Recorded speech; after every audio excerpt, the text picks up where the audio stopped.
Most people are living their lives in a reactive state, automatic reactive state. So we're in this repetitive cycle over and over and over and over. We react to the same things, we behave the same way, we eat the same foods, we dress the same way, just to maintain that homeostasis and comfort zones.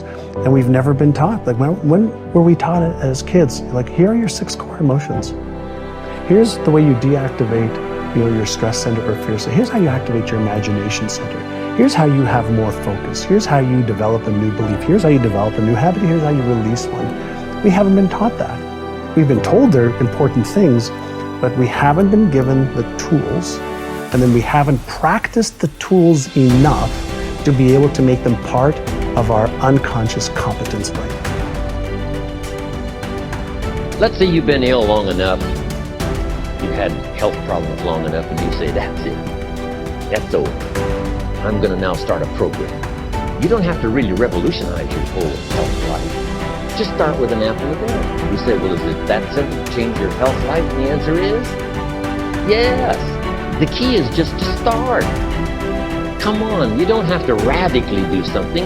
You can gain momentum and make changes as you go. Just start. Here's what happens when you start a new direction. Self-esteem starts to accelerate. Procrastination is the lion growing in you. I'm going to tell you what I mean in a moment. But essentially, you're becoming a man and you're moving into a new phase in your life where you're beginning to say, no, I won't. Every time you set this big goal, you never get it accomplished because you never break it up in manageable pieces. This is it, I'm talking about procrastinating. You still have time. Don't quit. Don't give up. You still have time. You can do it. You can make it happen, but you can't do it procrastinating. You can't do it talking about it, all right? So I just want to go back and recap because I want to make sure you hear what I'm saying. But I dare you, I double dare you to do exactly what you said you were going to do when the year started because it's not too late.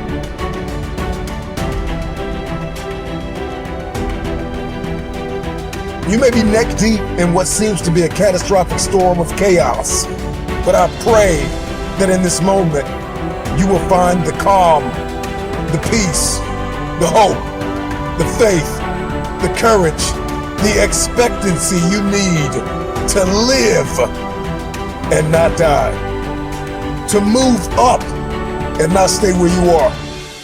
You get what you see, and that is the formula for expectancy. Your expectation is what you believe is about to happen. And for many of you, you have been so traumatized by the past that your expectations are so diminished. Now go after it. But understand there's going to be some rocky times. There's going to be a lot of hills that you're going to have to climb. There's going to be a lot of obstacles that are going to try to stand in your way. But you don't have to take these obstacles and hold on to them. Utilize everything you have in your heart and in your mind and in your soul and connect with these things so that you can get the most of your life.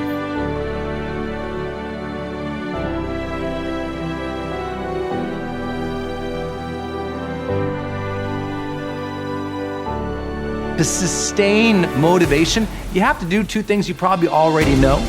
First, you have to focus. Now, before you turn off the video or go to the next one, listen to this. A lot of people have that initial desire, but they don't look at their goals every single day. They don't revisit every single, let's say, Sunday and say, how did I do this week? How did I do in my health, in my relationships, in my career? How did I do with my finances? How did I do with any other goals that I set up? You have to have that daily discipline to look and focus on what you're doing, and that weekly review. You also have to have the ability to avoid distractions.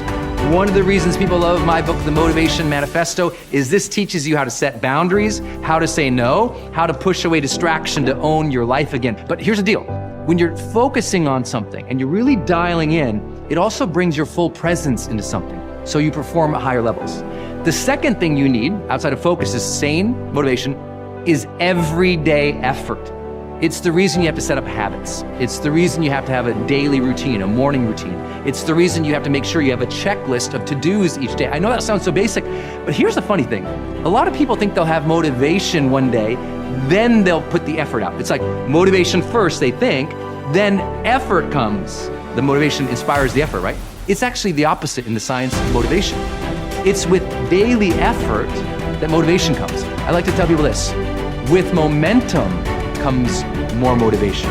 Don't wait for the motivation to go out and take action. Actually, take action first, because just a little bit of progress, a few quick wins, drops dopamine into the brain. We start feeling good and rewarded for our behavior, and suddenly we find ourselves more motivation.